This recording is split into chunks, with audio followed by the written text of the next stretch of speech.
আগের দিন বিকেলবেলা বেরিয়ে আমি গিয়েছিলাম মুদিখানার দোকানে। আমার ভাগে যে যে জিনিসগুলো আনার দায়িত্ব পড়েছে সেইগুলো নিতে। ঘরে ফিরেই সবাই মিলে বসে পড়লাম কালকে রাতে হওয়া সাডেন প্ল্যানটাকে এক্সিকিউট করতে। এদিকে আমি কাটছিলাম পেঁয়াজ আর তিশা কাটছিল বাঁধাকপি। ফার্স্টে আগে ম্যারিনেট করে রাখলাম চিকেনটাকে। কী কী দিয়ে ম্যারিনেট করেছে সেগুলো পরে বলবো না হয় তোমাদের। আর রিম্পা এদিকে ময়দাটাকে মাখছিল। তারপর যে যে ভেজিস দিয়েছি। আচ্ছা, তোমরা আমাকে কমেন্ট করে জানিও তো, এরকম ইলেকট্রিক কেটেলে রান্না কি তোমরা দেখতে চাও? তাহলে কিন্তু আমরা তোমাদের সাথে আরও অনেক ধরনের রেসিপি শেয়ার করতে পারবো। কারণ এই 2 বছর বাইরে থেকে আমরা আর কিছু শিখি না শিখি, ইলেকট্রিক কেটেলে অনেক ধরনের রান্না করা কিন্তু শিখে গিয়েছি।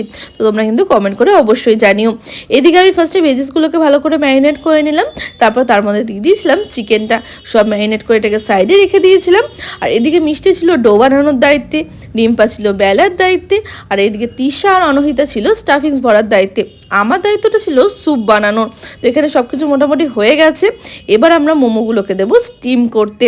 তো মোমো এখানে আমরা স্টিম করতে দিয়ে দিয়েছিলাম। আমরা না এই শেপটা খুব বানিয়েছি, যখন এটা এত ভালো লাগছিলো দেখতে কি বলবো। তো এখানে আমাদের অর্ধেক মোমো হয়ে গেছে, আর এত ভালো একটা স্মেল আসছিলো কি বলবো। আর এই চাটনিটাও কিন্তু আমরা বাড়িতেই বানিয়েছি। স্মেলে আর ফটোর দেখে অন্য মানুষরা বাইরে থেকে খেতে এসেছিলো। তো যাই হোক, আমাদের সব এখানে হয়ে গেছে। তারপর স্যুপ ডিস্ট্রিবিউট করলাম। তো সবাই মিলে রাত্রিবেলা ভীষণ মজা করেছে। আর একজন ওপরে এখন মোমো এনজয় করছে, তাই জন্য তার ভিডিওটা নিতে পারিনি। দেখা হচ্ছে নেক্সট ব্লগে।